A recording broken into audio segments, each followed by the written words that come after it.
Federation में जोड़ा था तब इन्होंने मुझे ये शेर सुना के जोड़ा, इसलिए आज मुझे ये शेर याद आया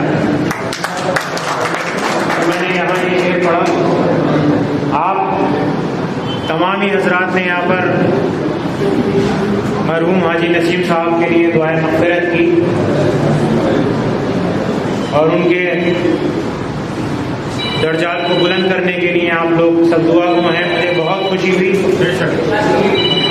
लेकिन मैं इसमें एक नाम और जोड़ना चाहता हूँ, अख्तर अहमद खान जर्नलिस्ट का भी, जो हमारे इस ऑल इंडिया मुस्लिम फेडरेशन के कौमी तर्जुमान थे और बहुत कुछ हम लोगों ने उनसे सीखा है। मैं उनके लिए भी आज हज़रात से गुजारिश करूँगा कि उनके लिए भी दुआएं मग़फ़िरत करेंगे। नसीम साहब के साथ साथ उनको भी जन्नतुल फिरदौस में आला साहब। यहाँ मैं अपनी बात थोड़ी शुरू करूँ उससे पहले मैं आप लोगों को ये बता दूँ कि मैं भी एक छोटा सा इस फेडरेशन का सिपह सालार रहा हूँ और बहुत ज़माने से बाबर भाई के साथ, बाबू सदर साहब के साथ, अख्तर अहमद खान साहब के साथ, नसीम अहमद साहब के साथ, नजीम इकबाल साहब, अमीर रिजवी साहब के साथ मैं उठता बैठता रहा हूँ। मैं मुरादाबाद में रहता हूँ, मुरादाबाद से ही आया हूँ, जिगर कॉलोनी में रहता हूँ। सैयद आसिफ हसन मेरा नाम है। डॉक्टर नेपाल सिंह जो यहाँ से MP थे वो और मैं दोनों पड़ोसी हैं। मैंने इसी बीच में इस 3 साल में जो अपनी कौम के लोगों के ऊपर जुल्म और ज़ातियाँ देखी, मैंने ये देखा कि मेरे घर के बराबर में एक भूगर्भ जल विभाग का ऑफिस है।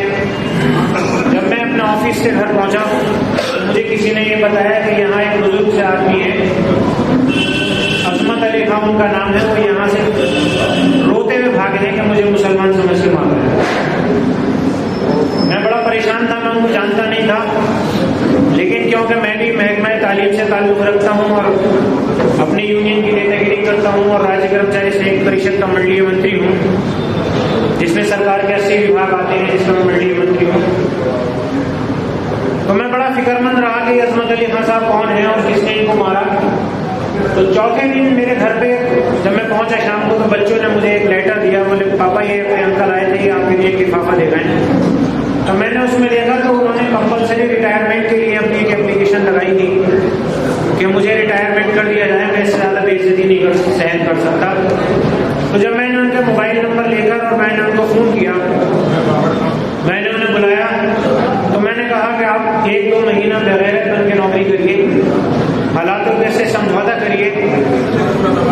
और वो नौकरी छोड़ के जा चुके थे, लेकिन वहाँ हम लोगों ने कुछ TV चैनल के माध्यम से ऐसे हालात बनाए कि वो दोबारा नौकरी पर आए और अब ऐसे हालात हो गए वहाँ पर कि जैसा वो चाह रहे हैं वैसे ही उतर रहे हैं। मेरे कहने का मतलब यह है कि इस टाइम जुल्म और ज़ाती इतनी बढ़ चुकी है कि इस सब के लिए हमें एक होकर ही रहना पड़ेगा, हमें एक दूसरे के दुख और दर्दों को बांटना पड़ेगा, समझना पड़ेगा। यहाँ पर मैंने ये देखा कि बाबर खान साहब को बहुत से लोगों ने कौमी सदर बनाने के लिए अपना अपना प्रपोजल दिया, लेकिन मैं आपको कुछ ऐसी बातें बताना चाहता हूँ जिससे आप में से बहुत से लोग नावाकिफ होंगे। जब हाजी नसीम साहब का इंतकाल हुआ तो उसके बाद बाबर भाई ने कभी सोचा भी नहीं था कि मैं कौमी सदर बनूंगा। इनके जहन में बिल्कुल नहीं था, न ये सदर बनना चाहते थे और न ये सदर की दौड़ में थे। और ये उसी प्रपोजल को आगे बढ़ाने के लिए नसीम एडवोकेट साहब के बेटे के पास गए मुरादाबाद और इन्होंने ये कहा कि आपके पापा हमारे कौमी सदर थे, आप उनके वारिस हो। पूरा रामपुर और पूरा फेडरेशन ये चाहता है कि आप ऑल इंडिया मुस्लिम फेडरेशन के कौमी सदर बने।